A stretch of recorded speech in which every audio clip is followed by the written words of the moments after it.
कार्यक्रममा हामीसँग संवाद गर्नको लागि उपस्थित हुनुहुन्छ प्रतिपक्षी दल नेपाली कांग्रेसका केन्द्रीय सदस्य गुरुराज घिमिरे। तपाईलाई स्वागत छ। हजुर, धन्यवाद। नेपाली कांग्रेसको महाधिवेशनको सरगर्मी अहिले कस्तो छ?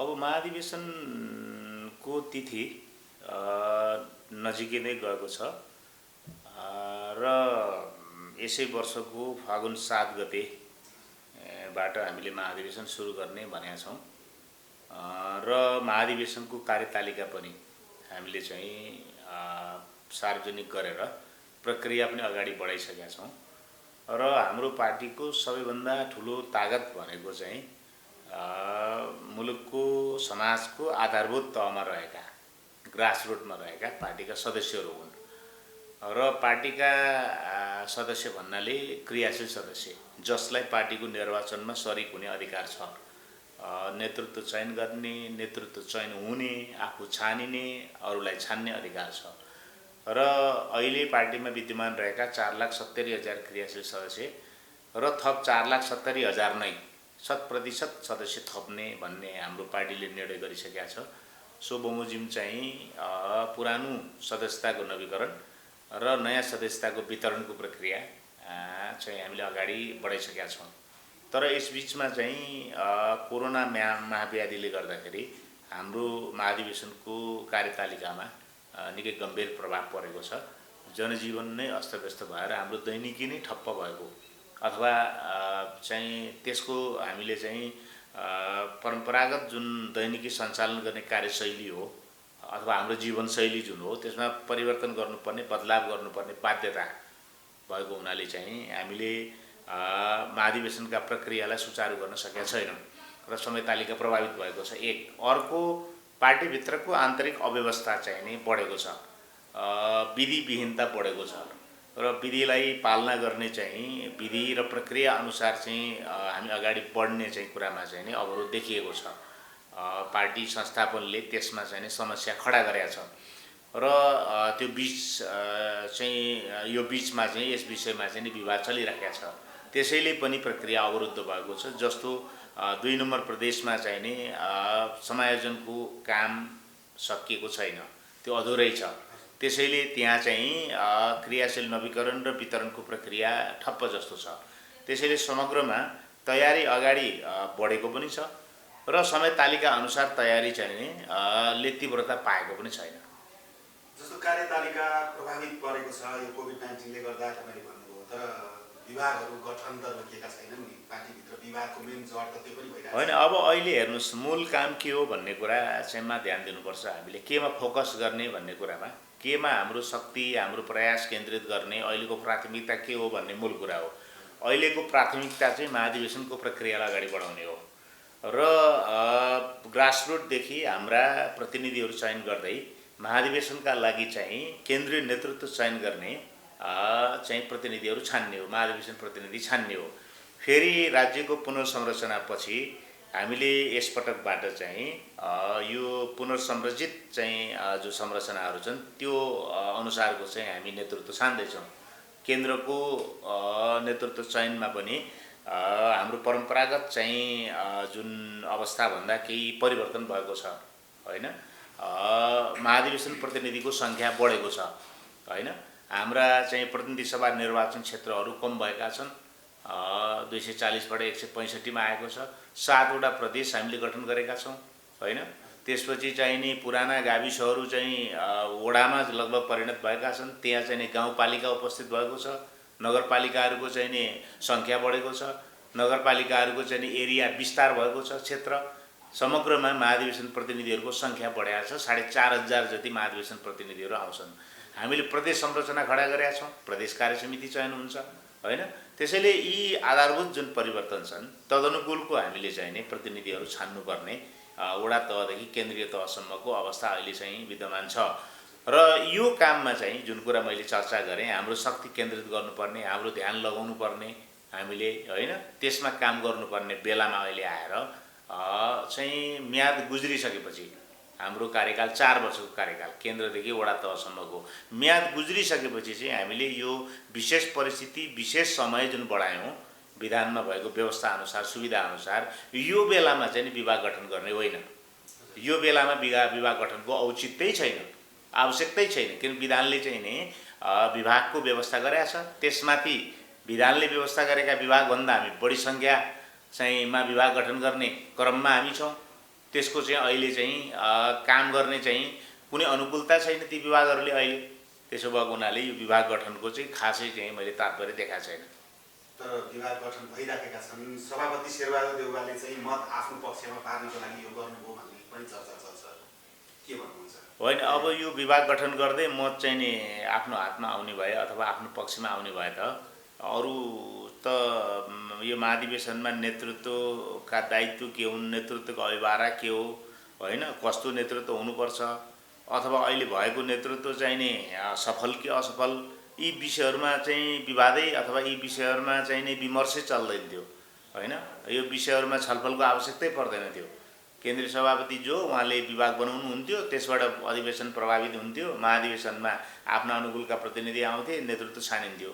यो तपसिलको कुरा हो। विभाग गठनबाट चाहिँ कसैले पनि चाहिँ नि आफ्नो पक्षमा चाहिँ नि मतदाता तयार भयो भन्ने चाहिँ हामीले सोचेका छौँ भने त्यो चाहिँ सही सोचाइ होइन। भनेको मतलब चाहिँ अब अहिले छ नि जस्तो तपाईँको चाहिँ नि अब महाधिवेशनको पूर्व उसको तयारीमा पनि नेपाली काङ्ग्रेस रहँदै गर्दा शेरबहादुर देउवाज्यू चाहिँ सभापति हुँदाखेरि बिपीको सिद्धान्त नेपाली काङ्ग्रेसले छोड्यो भन्ने आरोप लाग्छ हो। अब हेर्नुहोस्, हामीले सिद्धान्त त बिपीको विचार छोड्या छैनौँ भन्न सक्छौँ हामी। किनभने हामीले संविधान सभाबाट संविधान लेख्ने 2007 सालको क्रान्तिको चाहिँ नि घोषणा जुन हो त्यसलाई सार्थक बनाएका छौँ। हामीले दुई पटक संविधान सभाको निर्वाचन गरेर हामीले संविधान लेख्यौँ, होइन। हामीले हाम्रो संविधानलाई समावेशी बनायौँ र संविधानको परिकल्पना अनुसार चाहिँ राज्यका सबै तहमा चाहिँ सबै समुदायको समुचित चाहिँ प्रतिनिधित्वको व्यवस्था हामीले मिलायौँ। महिलाको, मधेसीको, जनजातिको, दलितको सबैको मिलायौँ हामीले समुचित प्रतिनिधित्व, होइन। र राज्यलाई समावेशी चरित्रको चाहिँ राज्यमा हामीले चाहिँ रूपान्तरण गऱ्यौँ 72 सालको संविधानको व्यवस्था अनुसार। हामीले चाहिँ मुलुकमा सङ्घीय लोकतान्त्रिक गणतन्त्रको चाहिँ स्थापना गऱ्यौँ। त्यसको अभ्यास पनि गर्दैछौँ हामी।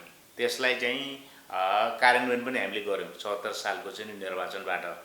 र चाहिँ राज्य अब अहिले हामीले धर्मनिरपेक्ष राज्य बनाएका छौँ। धेरै परिवर्तन हामीले गऱ्यौँ र असाध्यै सुन्दर हामीले संविधान पनि हामीले बनायौँ। तर कुरा के हो भने चाहिँ सिद्धान्तमा चाहिँ नि बदलाव ल्याएर, सिद्धान्तमा रूपान्तरण गरेर, हामीले सिद्धान्तमा क्रान्ति ल्याएर चाहिँ नि अथवा हामीले घोषणा गरेको सिद्धान्तको चाहिँ सैद्धान्तिक पक्षलाई मात्रै मजबुत बनाएर व्यवहारलाई छाडिदियौँ भने, होइन, जनतासँगको व्यवहारलाई हामीले चाहिँ नि तिलाञ्जली दियौँ भने र जनताप्रति उदासीनता प्रदर्शन गऱ्यौँ भने चाहिँ नि मलाई लाग्छ चाहिँ हामीले सिद्धान्त समाएकै छौँ, बिपीको विचार चाहिँ अँगालेकै छौँ, त्यो बाटोमा हिँडेकै छौँ भन्ने कुराले सार्थकता प्राप्त गर्न सक्दैन। त्यो सार्थक हुँदैन। म भन्दैछु गणेशमानजीले 48 सालपछि केही प्रश्न उठाउनु भयो, होइन, नेपाली काङ्ग्रेसको सरकारसँग। उहाँले के प्रश्न उठाउनु भयो भने अब राजनीतिक क्रान्ति हामीले पुरा गऱ्यौँ, हामीले राजनीतिक परिवर्तन गऱ्यौँ, अब यसलाई चाहिँ नि बलियो बनाउने, यसलाई खदिलो बनाउने हो भने चाहिँ आर्थिक क्रान्ति पनि गर्नुपर्छ। आर्थिक क्रान्ति भनेको जनताको जीवनमा चाहिँ नि हामीले परिवर्तन ल्याउनुपर्छ अनुभूति हुने गरी। बिपीले भन्नुभएको पनि त्यही हो। समाजवाद भने चाहिँ नि पिछडिएको समुदाय, पिछडिएको चाहिँ नि वर्ग, पिछडिएको क्षेत्र, होइन, गरिब, होइन, राष्ट्रिय राजनीतिको मूल प्रवाहबाट टाढा रहेको चाहिँ नि एउटा समुदाय र मूलतः बिपीले भन्नुभएको चाहिँ नेपालभित्रै दुईवटा नेपाल छ, एउटा धनीहरूको नेपाल, एउटा चाहिँ नि गरिबहरूको नेपाल हो। त्यो गरिबहरूको नेपाललाई चाहिँ हामीले सम्बोधन गर्नुपर्छ भन्नुभयो गणेशमानजीले र त्यो विषयमा विवाद पनि भयो। अन्ततः गणेशमानजीले चाहिँ नेपाली काङ्ग्रेस छोड्नुभयो। अहिले गणेशमान जयन्ती पनि के अरे स्मृति दिवसको सप्ताह पनि चलिरहेको छ। त्यसैले मैले यो कुरा जोड्न खोजेँ हो। अब गणेशमानजीले नै नेपाली काङ्ग्रेस छोड्नु पर्यो भनेपछि त केही न केही समस्या त पार्टीभित्र रहेछ नि त। नेपाली काङ्ग्रेसले त नेपाली काङ्ग्रेसको बाटो विचारधारा समातेको कुरालाई गणेशमानजीलाई चाहिँ नै सम्झाउन सके भए, बुझाउन सके भए त पार्टी छोड्नुहुन्न होला नि। त्यो उहाँले छोडेकै हो नि त पार्टी गणेशमानजीले, होइन। यो कुरालाई त हामीले चाहिँ स्वीकार गर्नु पर्यो नि त। त्यसैले स्वयं गणेशमानजीले नै चाहिँ आर्थिक क्रान्तिको कुरा उठाएको र त्यो कुरा चाहिँ पार्टी गम्भीर नभएको भन्ने आरोप लगाएर पार्टी छोड्नुपर्ने अवस्था आयो भनेपछि त हामीले गल्ती कमजोरी गरेकै रहेछौँ नि त, होइन। गणेशमानजीका आरोपहरू 100% सत्य थिए कि या थिएनन् कि भन्ने कुराको छुट्टै छलफल हामी गरौँला। त्यसैले कुरा के हो भने हाम्रो यात्रा 48 सालपछि विकासको यात्रा, आर्थिक क्रान्तिको यात्रा हामीले सुरु चाहिँ गऱ्यौँ र त्यसमा केही कमी कमजोरीहरू हामीले सँगैसँगै हामीले चाहिँ लिएर अगाडि बढ्यौँ। पूर्ण रूपमा चाहिँ बिपीको समाजवाद अनुसार, बिपीको प्रजातान्त्रिक समाजवाद अनुसार चाहिँ हामीले अगाडि बढ्नमा कमजोरी गऱ्यौँ। त्यसैले अहिले पनि कुरा के हो भने बिपीको प्रजातान्त्रिक समाजवादले चाहिँ लोक कल्याणकारी राज्यको अवधारणालाई चाहिँ नै सँगसँगै लिएर अगाडि बढ्या हुन्छ होइन, थियो। र बिपीले चाहिँ एउटा घर, दुनो गाई, एकल गोरु, सानो टुक्रा जमिन, एउटा सानो घर, स्कुल पढाउन सक्ने चाहिँ अभिभावकको क्षमता, बिमारी हुँदा उपचार गर्ने क्षमताको कुरा चाहिँ नि जुन उठाउनु भयो र राजाको तस्बिरको छेउमा चाहिँ नि एउटा हलोज्योति रहेको किसानको फोटो राखेर योजना बनाऊ भन्नुभयो, योजना आएका सदस्यहरूलाई, योजनाविदहरूलाई। त्यसको अन्तर्यमा अथवा त्यसको चाहिँ नि आत्मामा चाहिँ नि के कुरा अन्तर्निहित थियो भन्दाखेरि चाहिँ तल्लो वर्गलाई, उपेक्षित वर्गलाई, जुन कुराको मैले अघि पनि चर्चा गरेँ, त्यसलाई फोकस गर है, त्यसलाई केन्द्रित गर है, त्यसलाई चाहिँ माथि उठाउने कोसिस गर है भनेर उहाँले भन्नुभएको हो नि त। उहाँले राजासँगको कुराकानीमा या अरू साथीहरूको कुराकानीमा उहाँले भन्नुभयो नि 15 वर्षभित्र म प्रधानमन्त्री भएँ भने चाहिँ होइन, प्रधानमन्त्री हुने अवसर पाएँ भने 15 वर्षभित्र गरिब नेपाली नागरिकलाई मेरो परिवारको आर्थिक जीवन स्तरमा चाहिँ नि उकाल्छु भन्नुभयो हो नि त, पुर्याउँछु भन्नुभयो हो नि त, मध्यमवर्गीय हैसियतमा पुर्याउँछु भन्नुभयो हो नि त। त्यसो भएको हुनाले त्यो काममा हामीले कति ध्यान दियौँ त? अस्पताल बनायौँ, अस्पताल बन्ने अथवा निजी क्षेत्रले चाहिँ नि आफ्नो चाहिँ उन्नति प्रगति गर्ने जुन अवसर हामीले खुला गऱ्यौँ हामीले होइन, निजी क्षेत्रलाई हामीले चाहिँ नि बजारलाई हामीले खुला गऱ्यौँ होइन। र त्यसले के गरिदियो भने अन्ततः हाम्रो राजनीतिलाई नै नियन्त्रण गरिदियो। पुँजीवादी चरित्रको हामीले चाहिँ नि राजनीतिक प्रणालीलाई चाहिँ बढी जोड दियौँ हामीले चाहिँ नि प्रजातान्त्रिक समाजवादी चरित्रको चाहिँ राजनीतिक प्रणाली चाहिँ हामीले त्यसलाई बिस्तारै बिस्तारै छोड्दै हामी धनीहरूका लागि, हामी हुने खानेहरूका लागि, हामी सक्षमहरूका लागि चाहिँ नि बढी काम गर्नका लागि तल्लीन भयौँ। त्यो बाटोमा हामी अग्रसर भयौँ। त्यसो भएको हुनाले जनतामा निराशा बढ्यो, जनतामा आक्रोश बढ्यो होइन। त्यसैलाई टेकेर त्यसैलाई समाएर चाहिँ नि माओवादीले चाहिँ नि यो चाहिँ सशस्त्र विद्रोह चाहिँ नि अगाडि बढायो होइन, त्यसैलाई हिट गरेर, त्यसैलाई चाहिँ नि प्रहार गरेर होइन। त्यसो भएको हुनाले हामीले चाहिँ विगतमा गरेको हाम्रो कामको चाहिँ नि समीक्षा गर्नैपर्छ, हामीले हाम्रा नीतिहरूको पुनरावलोकन गर्नैपर्छ हामीले, अनि मात्रै हामी अगाडि बढ्न सक्छौँ।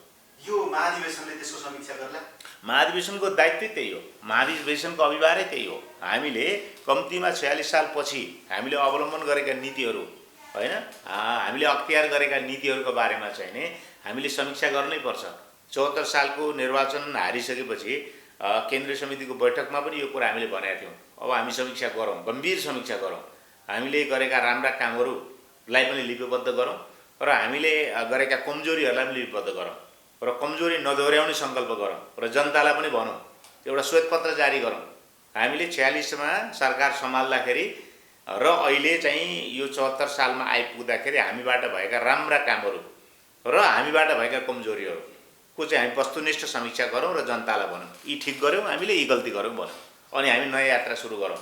आगामी निर्वाचन अनि मात्रै हामी जित्न सक्छौँ र हाम्रो पार्टीलाई नीतिगत रूपबाट पनि हामी पुनर्व्यवस्थित गरौँ, साङ्गठनिक रूपबाट पनि पार्टीलाई पुनर्व्यवस्थित गरौँ होइन।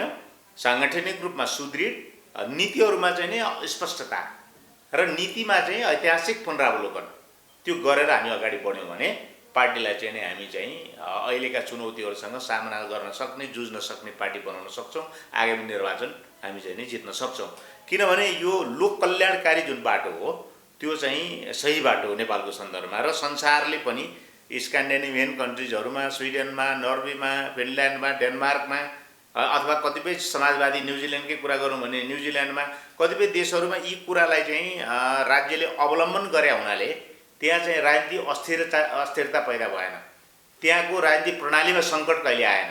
नेपालमा बारम्बार सङ्कट आउनुपर्ने कारण के त भन्दा 46 सालमा ल्याएको परिवर्तनमा 59 पुग्दा नपुग्दै सङ्कट आउने कारण के हो भने हामीले ल्याएको प्रजातन्त्र चाहिँ वास्तविक प्रजातन्त्र हुनै सकेन। हुने खानेहरूका लागि, टाठा बाठाका लागि, शक्तिशालीहरूका लागि, उपल्लो तहमा, राज्यको माथिल्लो तहमा पहुँच भएकाहरूका लागि, बलिया भाङ्गाहरूका लागि मात्रै भयो कि हामीले ल्याएको प्रजातन्त्र। त्यसैले हामीले ल्याएको प्रजातन्त्र चाहिँ गरिब र निमुखाका लागि होइन, पछौटे चाहिँ नि जीवन बिताइराखेका चाहिँ नि निर्धन नेपाली नागरिकहरूका लागि, अधना नागरिकहरूका लागि यो व्यवस्था भएन, हाम्रो राजनीतिक प्रणाली भएन। त्यसो भएको हुनाले यो प्रणालीका विरुद्धमा के बारम्बार चाहिँ नि विद्रोह, बारम्बार आक्रोश, बारम्बार विरोध उत्पन्न भयो। त्यसलाई हामीले थेक्नै सकेनौँ। अनि चाहिँ के भन्छ प्रतिक्रियावादीहरूले, पुनरुत्थानवादीहरूले जस्तो 59 मा राजाले चाहिँ टेकओभर गरे हैन, शासन प्रणाली आफ्नो हातमा लिए। त्यसपछि 64 को संविधान सभाको निर्वाचन पछि चाहिँ माओवादीले झन्डै टेकओभर गर्न खोजेको कोसिस गरेको थियो, शासन प्रणालीलाई सम्पूर्ण रूपबाट आफ्नो प्रभुत्वमा लान खोजेको थियो हैन। त्यसलाई हामीले रोक्यौँ। र अहिले के हो भने सहमतिको चाहिँ एउटा बाटोमा हामी छौँ, सर्वस्वीकृत एउटा बाटोमा हामी छौँ। त्यसैले अब सर्वस्वीकृत बाटोमा मुलुक छ। यद्यपि चाहिँ नेकपाको सरकार छ र झन्डै 2/3 बहुमत प्राप्त गरेको छ। एउटा भीम काय अजङ्गको पहाड भएर हाम्रो अगाडि उभिएको छ नेकपा। योसँग जुझ्नका लागि त हामीले चाहिँ साङ्गठनिक रूपबाट सुदृढ पार्टी र नीति पनि समय सापेक्ष र जनता केन्द्रित नीति र खास गरी प्रजातान्त्रिक समाजवादको चाहिँ आत्मा भएको नीति, त्यसलाई चाहिँ हामीले अवलम्बन गरेर अगाडि बढ्नुपर्ने अहिलेको आवश्यकता चाहिँ छ। 65-63 को जनआन्दोलन, त्यसमा नेपाली काङ्ग्रेसको नेतृत्व र त्यस पछाडि 2072 सालमा संविधान जारी भयो। त्यो बेला पनि नेपाली काङ्ग्रेसकै नेतृत्वको सरकार थियो हैन। त्यो सबै क्रेडिट लिने नेपाली काङ्ग्रेसको अब आउने आसन्न महाधिवेशनमा धर्मनिरपेक्षता र सापेक्षताको चाहिँ बहस फेरि हुँदैछ, के हुन्छ? यही हो अहिले बहस त अब प्रजातन्त्रमा हुन पाउँछ। हेर्नुहोस्, अब अहिले हामीले चाहिँ धर्मनिरपेक्षताको अभ्यासलाई अगाडि बढाएका छौँ। 62-63 को आन्दोलन पछि संविधान जब हामीले 72 सालमा बनायौँ, यो संविधानले चाहिँ धर्मनिरपेक्ष राष्ट्रको रूपमा नेपाललाई चाहिँ उभ्याएको छ। अहिले अब यसमा चाहिँ पार्टीभित्र पनि बहस जारी छ, मुलुकभित्र पनि बहस जारी छ। यो धर्मनिरपेक्ष राष्ट्र बन्न हुँदैन थियो, यो हिन्दू राष्ट्र बन्नु पर्थ्यो, अथवा हिन्दू धर्म सापेक्ष राष्ट्र होइन, यो चाहिँ धार्मिक स्वतन्त्रता भएको राष्ट्र हुनुपर्छ होइन। धार्मिक स्वतन्त्रता भन्ने कुरा चाहिँ यो हाम्रा लागि चाहिँ यो जायज बाटो, यो सही हो होइन। त्यो चाहिँ ठाउँमा चाहिँ राष्ट्र चाहिँ उभिनुपर्छ, संविधानमा त्यो कुरा उल्लेख गरिनुपर्छ होइन। यो हामीले चाहिँ गलत गऱ्यौँ, धर्मनिरपेक्षता अब अपनाएर गलत गऱ्यौँ, अथवा होइन मैले अघि भने कि हिन्दू धर्म सापेक्ष राष्ट्र हुनुपर्छ भन्ने विवाद छ, पार्टीभित्र पनि छ होइन। महासमिति बैठकमा पनि त्यो कुरा आयो, महासमिति सदस्यहरूले हस्ताक्षर गरेर पनि दिनुभएको छ। त्यसैले पार्टीभित्र पनि यो बहसको विषय छ र मुलुकमा पनि यो बहसको विषय छ। त्यसो भएको हुनाले चाहिँ नि के हुने भन्ने कुरा त कुनै पार्टी विशेषले निर्णय गरेर हुने कुरा होइन। त्यो बेला पनि हामीले यो बाटोमा चाहिँ गयौँ, तर चाहिँ नि निर्णय गर्दाखेरि हामीले चाहिँ नि सही ढङ्गले निर्णय चाहिँ गरेनौँ, हामी निर्णयमा पुगेनौँ। किनभने यद्यपि चाहिँ धर्म सापेक्ष राष्ट्र नै मुलुकको अचुक बाटो भएको भए राजाले हिन्दू राष्ट्र बनाएको हो यो होइन। त्यसअघि त यो हिन्दू राष्ट्र थिएन, राजाले बनाए। यदि हिन्दू राष्ट्रबाटै चाहिँ यो मुलुकको चाहिँ उन्नति र भलो हुने थियो भने त राजाको नेतृत्वमा हुन्थ्यो, भएन। त्यसैले हिन्दू राष्ट्र बनाउने बित्तिकै मुलुकको उन्नति हुन्छ, प्रगति हुन्छ भन्ने कुरा चाहिँ होइन। तर हिन्दू राष्ट्र हुनुपर्छ भन्ने माग असाध्यै ठुलो छ, जनताको चाहिँ लेभलबाट पनि आएको छ त्यो माग, राजनीतिक नेतृत्वको तहबाट पनि त्यो आएको छ माग होइन। मुलुकभरि बहसको विषय भएको छ। त्यसैले पार्टीले यो विषयमा बहस चाहिँ गराउनुपर्छ पार्टीको महाधिवेशनमा। यो एउटा एजेन्डा चाहिँ यो हुनुपर्छ। तपाईँको चाहिँ कतिपय आकाङ्क्षी सभापतिका प्रत्याशीका रूपमा अहिले सार्वजनिक भएका नेताहरूले पनि यसैलाई बहस बनाएर चाहिँ महाधिवेशनमा हत्याउने भन्ने खालको चर्चा पनि चल्छ नि। अब यो निजी स्ट्राटेजी अथवा चुनाव जित्ने रणनीतिको रूपमा चाहिँ नि यो एजेन्डा चाहिँ हामीले उपयोग गऱ्यौँ भने त्यो चाहिँ हाम्रो बेइमानी हुन्छ होइन।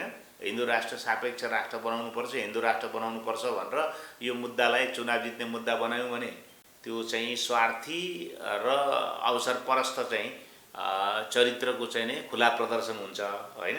र व्यक्तिले एउटा मुद्दा समातेर चाहिँ नेतृत्वमा पुग्ने काम हामीले गऱ्यौँ भने त्यो फेरि पनि पार्टीका साथीहरूलाई धोका दिने काम हुन्छ, जनतालाई धोका दिने काम हुन्छ, विश्वासघात गर्ने काम हुन्छ। अब यो मुलुकका लागि यो मुद्दा आवश्यक हो कि होइन त भनेर खुला दिमागले खुला छलफल गऱ्यौँ र आम देशभरिबाट आएका महाधिवेशन प्रतिनिधिहरू यही पक्षमा उभिनुभयो।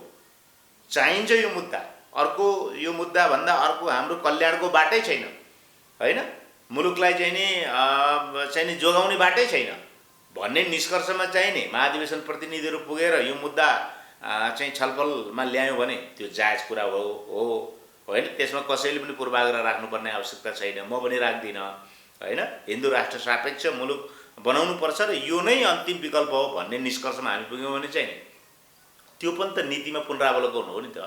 हिन्दू राष्ट्र सापेक्ष चाहिँ देश बनाउने भन्ने कुरा त आदर्श त होइन, होइन, यो त नीति हो नि त। यो नीति जस्तो हामीले संवैधानिक राजतन्त्र भनेर हामीले मानेर आएका थियौँ 7 साल पछि लगत्तै, होइन, मान्दै आयौँ। राणा हटेपछि राजालाई संवैधानिक बनाउने भन्यौँ। 46 सालमा चाहिँ पनि संवैधानिक बनायौँ। हामीले चाहिँ आएर 65 सालमा राजतन्त्रै हटायौँ। राजतन्त्र हटाउने पनि हाम्रो चाहिँ समयक्रमको एउटा नीति थियो। राजतन्त्र राख्ने, होइन, संवैधानिक रूपमा राजालाई राख्ने, राज संस्था राख्ने पनि हाम्रो नीति थियो। त्यो नीतिको पुनरावलोकन भनेकै त्यही हो। अस्ति धर्मनिरपेक्ष भनेर राख्यौँ हामीले संविधानमा। अब धर्म सापेक्ष बनाउने हो भने पुनरावलोकन हुन्छ कि नीतिमा? पुनरावलोकन गर्ने कि नगर्ने, होइन? समय समयमा हामीले गर्दै आएका छौँ नि त पुनरावलोकन। पञ्चायतले हिन्दू राष्ट्र भन्यो, होइन, त्यसकै एक प्रकारको कन्टिन्युटी जस्तो आयो। हामीले 65 सालमा हामीले चाहिँ, या 65 साल नभनौँ, 72 सालमा संविधान जारी गर्दा हामीले हिन्दू निरपेक्ष धर्मनिरपेक्ष राष्ट्र हामीले बनाइदियौँ। भनेपछि यो नीतिहरूमा आएको पुनरावलोकन हो कि। त्यसैले नीतिगत पुनरावलोकन गर्दाखेरि चाहिँ नि बहुमत चाहिँ हाम्रा महाधिवेशन प्रतिनिधिहरूको बहुसङ्ख्यक साथीहरूको धारणालाई चाहिँ प्रतिनिधित्व हुने गरी चाहिँ नि हामीले नीति तर्जुमा गर्नुपर्छ। 72 सालको संविधानले आधिकारिक रूपमा नेपाललाई धर्मनिरपेक्ष राष्ट्र घोषणा गर्दै गर्दा नि अब यो 5 वर्षमा महाधिवेशन हुँदा नै त्यो उल्टियो भने विचारबाट विचलित भएर नेपाली काङ्ग्रेस होइन, 5 वर्ष भने कुनै नीतिका बारेमा चाहिँ पुनरावलोकन गर्नुपर्ने अवस्था आउनु भने चाहिँ नि त्यो उल्टियो भन्दा पनि त्यो चाहिँ नयाँ आवश्यकता महसुस भयो भन्ने कुरा त्यसरी बुझ्नुपर्छ, होइन? हामीले उल्टिएको भन्ने बुझ्नु हुँदैन। मलाई थाहा छैन के हुन्छ भोलि, महाधिवेशन प्रतिनिधिहरूले के कुरा ल्याउनुहुन्छ अथवा कस्तो सुझाव दिनुहुन्छ थाहा छैन। अब अहिलेको वर्तमान हकमा त हामी धर्मनिरपेक्ष राष्ट्र भनेर चाहिँ हामीले नेपाललाई चाहिँ, होइन, उभ्याएका छौँ। विश्वमा चाहिँ हाम्रो चाहिँ त्यो किसिमको परिचयलाई हामीले चाहिँ नि सुरुवात गरेका छौँ। त्यसैले अब के हुन्छ अहिले ठ्याक्कै मैले भन्न सक्दिनँ र साथीहरूको चाहिँ नि सुझावकै आधारमा हामीले चाहिँ नीतिमा पुनरावलोकन गर्नुपर्छ या धर्मका विषयमा चाहिँ अहिलेकै अवस्था ठिक छ भन्ने कुराको निचोडमा आइपुग्छौँ।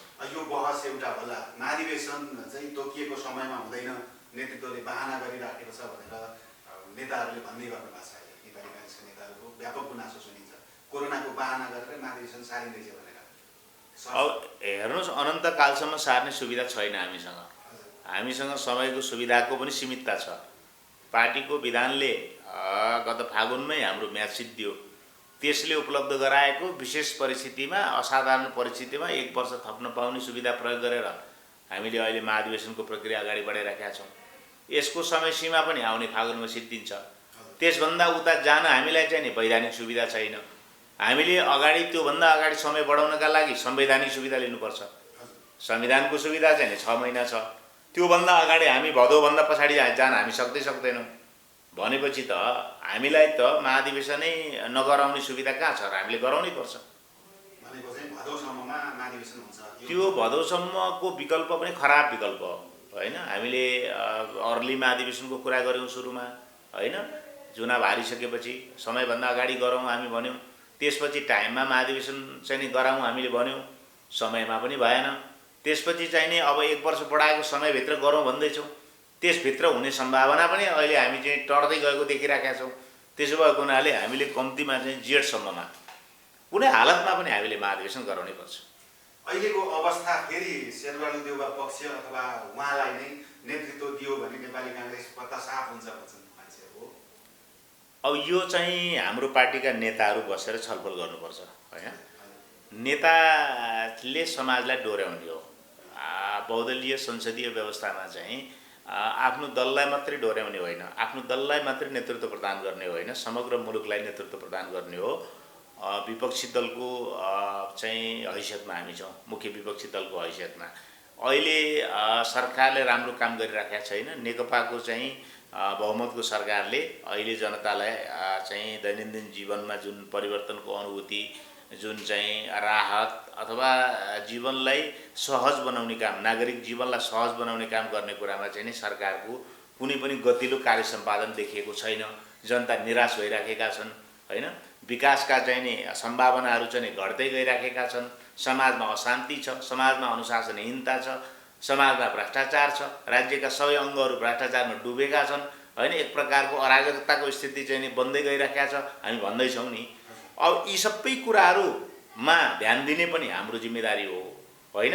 र समग्र देशलाई चाहिँ यी सबै समस्याबाट मुक्त गरेर सही दिशातर्फ अगाडि बढाउने जिम्मेदारी पनि हाम्रो हो भने पार्टीभित्रका आन्तरिक अव्यवस्थाहरूलाई चाहिँ नि सल्टाएर सुल्झाएर अगाडि बढ्ने जिम्मेदारी पनि पार्टी नेतृत्वको।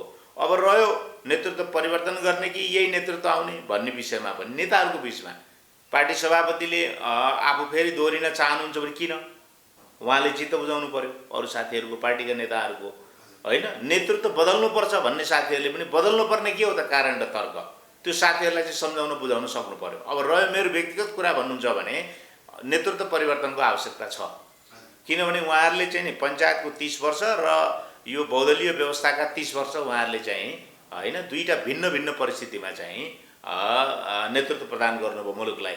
बिपी कोइराला, सुवर्ण शमशेर, गणेशमान सिंह, किशुनजी र गिर्जाऊसँगै बसेर उहाँहरूले काम गर्नुभयो। यसरी काम गर्नुभएका नेताहरू चाहिँ नि सुशीललाई हुनुहुन्न, शैलजा दिदी पहिले बित्नुभयो।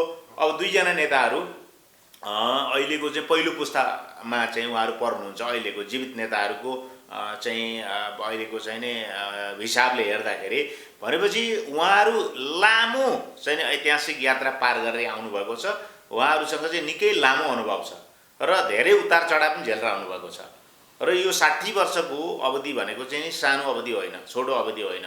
र अब मुलुकमा चाहिँ यति धेरै च्यालेन्ज बढाएको छ कि त्यो च्यालेन्जलाई मिट गर्न उहाँहरूको समयले, उमेरले अवधिदैन। उहाँहरू त्यो दौडधोप पनि गर्न सक्नुहुन्न।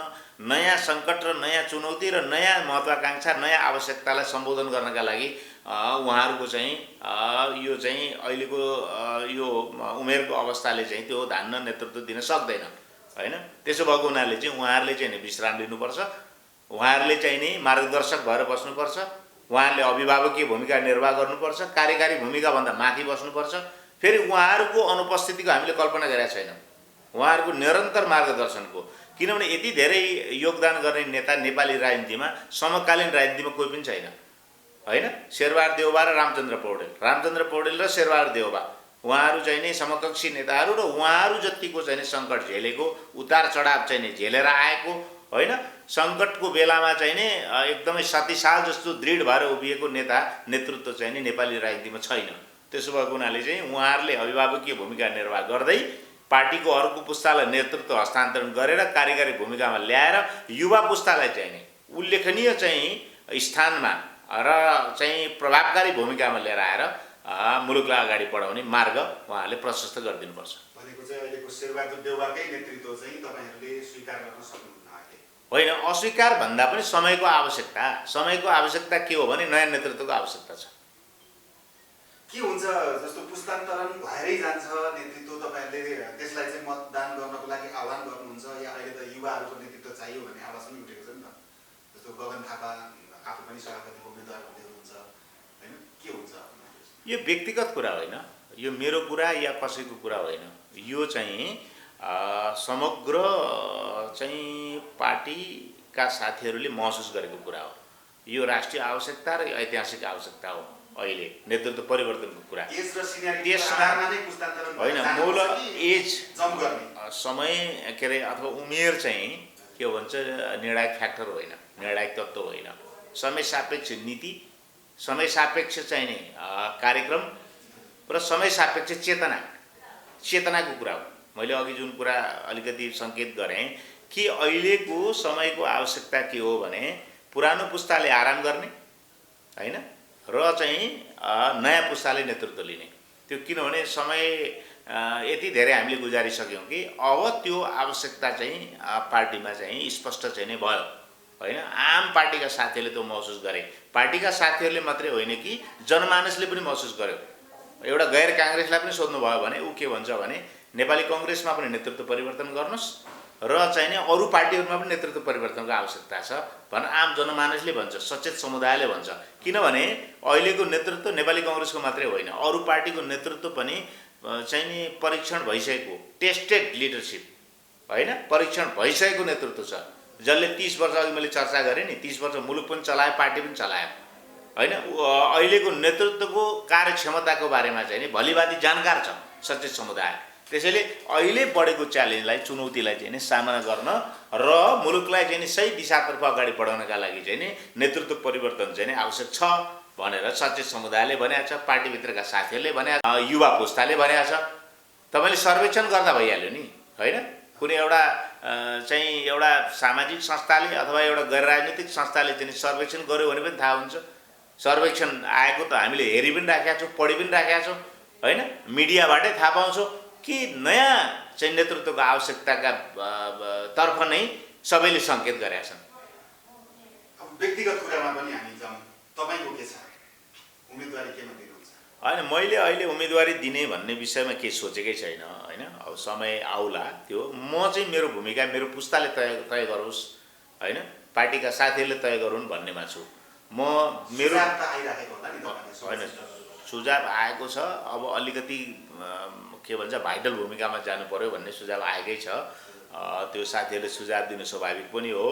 र मभन्दा 10 वर्ष पछिको पुस्ता पनि मुलुकको चाहिँ सञ्चालन गर्ने चाहिँ योग्यता चाहिँ त्यसले हासिल गरिसकेका छ, सक्षम छ। मभन्दा 10 वर्ष पछिको, 1 दशक पछिको पुस्ता पनि, होइन? भनेपछि चाहिँ हामीले पार्टी चलाउन नसक्ने, मुलुक चलाउन नसक्नेमा भन्ने कुरा होइन। हामी मुलुक चलाउन सक्छौँ, हामी पार्टी चलाउन सक्छौँ, हामी राष्ट्रपति बन्न सक्छौँ, हामी प्रधानमन्त्री बन्न सक्छौँ, पार्टी सभापति बन्न सक्छौँ, होइन? पार्टीका पदाधिकारी बन्न सक्छौँ, जे पनि गर्न सक्छौँ। मेरो पुस्ताको कुरा म गर्दैछु। र मभन्दा नयाँ पुस्ता त गर्न सक्ने भइसक्यो, र हामीभन्दा सक्षम छ नयाँ पुस्ता। हामीले समयक्रममा हामीले छोड्नुपर्छ, हामीले ठाउँ छोडिदिनुपर्छ नयाँ पुस्तालाई। त्यसो भएको हुनाले नयाँ पुस्ताका चाहिँ उल्लेखनीय साथीहरू केन्द्रीय कार्य समितिमा आउने, हामी चाहिँ भाइटल भूमिकामा जाने, होइन? तलका साथीहरूको पनि त्यो अपेक्षा छ, सचेत समुदायको पनि त्यो अपेक्षा छ।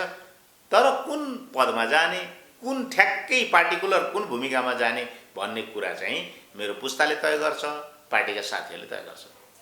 हामी अलिकति फरक प्रसङ्गमा जाउँ, महाधिवेशनभन्दा। तपाईँले वामदेव गौतमलाई प्रधानमन्त्री बनाउनुपर्छ भनेर आर्टिकल लेख्नुभयो भन्ने चर्चा छ, कसरी? होइन, त्यो चाहिँ अब ती कुरा आइसकेका छैनन्, होइन? समयक्रममा त्यो कुरा आउला पनि। मैले चाहिँ के भने राष्ट्रिय सभा र चाहिँ प्रतिनिधि सभाका बिचको विभेद, होइन? त्यो विभेदलाई चाहिँ मेटिदिए हुन्छ।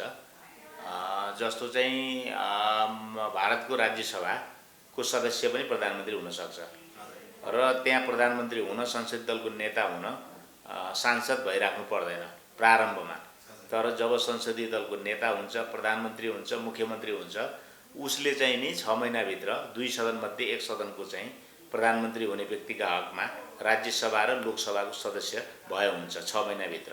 र मुख्यमन्त्री हुने व्यक्ति चाहिँ विधानसभा सदस्य भइराख्नु पर्दैन तत्काल, र उसले 6 महिनाभित्र चाहिँ विधानसभाको सदस्य भए पुग्छ।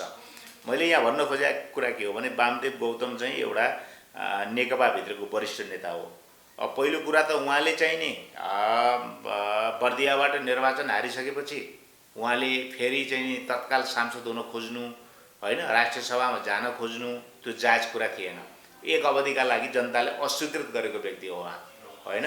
तर उहाँले चाहिँ कतिपय ठाउँहरू निर्वाचन क्षेत्रबाट जितेका चाहिँ नि व्यक्तिहरूलाई राजीनामा गराएरै फेरि निर्वाचित भएर जाने प्रयत्न उहाँले गर्नुभयो, होइन? त्यो प्रयत्न धेरै ठिक थिएन।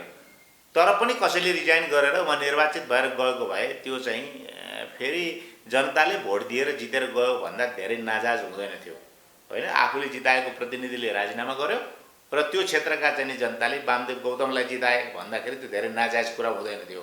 तर त्यो प्रयास उहाँको सफल भएन। उहाँले चाहिँ राष्ट्रिय सभामा जान तयार छु केही समय अघि, तर संविधान चाहिँ संशोधन गरेर प्रधानमन्त्री हुने बाटो खोल्नुपर्छ अनि मात्रै जान्छु भन्नुभयो, होइन? त्यो प्रयास पनि उहाँको सफल भएन। संविधान संशोधन गर्ने बाटोमा चाहिँ मुलुक गएन। तर अहिले आएर संविधान संशोधन नभई जानुभयो उहाँ राष्ट्रिय सभामा। अनि मैले केही प्रसङ्गवश केही कुरा उठाउँदाखेरि मैले के भने होइन, के भन्छ चाहिँ वामदेव गौतमले चाहिँ नि अब चाहिँ संविधान संशोधन गर्नका लागि प्रयास गर्नु पर्यो। उहाँ उपप्रधानमन्त्री भइसकेको, गृहमन्त्री भइसकेको, बारम्बार चाहिँ नि प्रतिनिधि सभामा पनि निर्वाचित भइसकेको, जनअनुमोदित भइसकेको। फेरि प्रजातन्त्र भने चाहिँ के हो भने वास्तवमा प्रजातन्त्रमा चाहिँ जनअनुमोदित व्यक्ति मात्रै राष्ट्रिय नेता हुन्छ। मुलुकको केन्द्रीय नेता, राष्ट्रिय नेता हुनलाई जनअनुमोदित हुनुपर्छ। भनाइको मतलब निर्वाचन जित्नुपर्छ। पार्टीको निर्वाचन जितेर मात्रै हुँदैन। पार्टी सभापति भएर पनि कोही व्यक्ति यदि पार्लियामेन्ट मेम्बर भएन, संसदीय प्रजातन्त्रमा संसद सदस्य भएन, जननिर्वाचित भएन भने त्यो व्यक्ति वास्तविक नेता, असली नेता हुन सक्दैन। यो सुविधा गान्धीले मात्रै प्रयोग गर्नुभयो, होइन? महात्मा गान्धीले। गान्धी एउटा विचारक हुनुहुन्थ्यो, गान्धी एउटा उत्प्रेरक हुनुहुन्थ्यो, गान्धीको हकमा मात्रै यो चाहिँ विषय अपवादको विषय हो।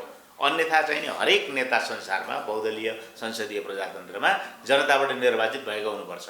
मैले यो किन भन्दैछु भने वामदेव गौतम भने चाहिँ जननिर्वाचित पनि हो, प्रतिनिधि सभाबाट निर्वाचित भएर उहाँ सांसद पनि हुनुभयो, मन्त्री हुनुभयो होइन, उप प्रधानमन्त्री हुनुभयो, नेकपाभित्रको चाहिँ वरिष्ठ नेतामा पर्नुहुन्छ। अहिले देखिएका नेताहरूमध्ये म सबभन्दा वरिष्ठ हुँ भन्नुहुन्छ, सबभन्दा बढी कम्युनिस्ट पार्टीमा योगदान गरेको नेता हो भन्नुहुन्छ।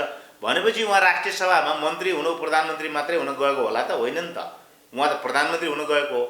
त्यसैले हाम्रोमा डिस्क्रिमिनेसन विभेद पनि छ, राष्ट्रिय सभा र प्रतिनिधि सभाका बिचमा विभेद छ होइन। दोस्रो तेस्रो दर्जाको चाहिँ सांसद सदस्य जस्तो चाहिँ राष्ट्रिय सभाको सदस्यलाई मानिन्छ। अझ अहिले प्रदेश सभाका सदस्यले सम्म चाहिँ नि बजेट प्राप्त गर्छ उसले विकासका निम्ति। राष्ट्रिय सभाको व्यक्तिले आफ्नो पाउने तलब सुविधा बाहेक केही पनि पाउँदैन। भनेपछि चाहिँ राष्ट्रिय सभालाई चाहिँ नि त्यसरी ख श्रेणी ग श्रेणीको चाहिँ नि सभा किन बनाउने होइन? त्यो त साँच्चै भन्ने हो भने मुलुकलाई नै मार्गदर्शन गर्ने एउटा चाहिँ मुलुकका विभिन्न क्षेत्रमा चाहिँ नि योगदान पुर्याएका विज्ञता हासिल गरेका व्यक्तिहरूको चाहिँ योग्य र दक्ष व्यक्तिहरूको चाहिँ सभा हो भन्ने हिसाबले हामीले बुझ्ने गरेका छौँ। गरिमामय सभा हो त्यो भने त होइन। त्यो सभाका सदस्यहरूले त मुलुकलाई नै मार्गदर्शन गर्न सक्छन्, मुलुक सङ्कटमा पुग्न लाग्यो भने दिशाबोध गर्न सक्छन् भन्ने चाहिँ हामी जब मान्यता राख्छौँ भनेपछि त्यो सभामा गएको वामदेवले चाहिँ अब पार्टीभित्र बहस चलाउनु पर्यो, प्रधानमन्त्री हुने बाटो प्रशस्त गर्नु पर्यो। उहाँले चाहिँ नि अरू पार्टीहरूलाई पनि आग्रह गरेर संविधान सभामा चाहिँ नि के अरे राष्ट्रिय सभामा भएको सदस्य पनि प्रधानमन्त्री हुने बाटो खोल्नु पर्यो भनेर संविधान संशोधनको बाटोमा जानु पर्यो होइन। त्यसले चाहिँ नि अहिले उहाँका लागि बाटो खुल्ला। तर हाम्रो राष्ट्रिय सभा र प्रतिनिधि सभाको बिचको जुन विभेद छ होइन, त्यो विभेदलाई पनि मेट्छ होइन। त्यसो भएको हुनाले मैले यो सन्दर्भमा चाहिँ वामदेव गौतमको कुरा ल्याएको। यो समय अनि महत्त्वपूर्ण विचारको लागि तपाईँलाई धन्यवाद। हस्, तपाईँलाई धेरै धन्यवाद।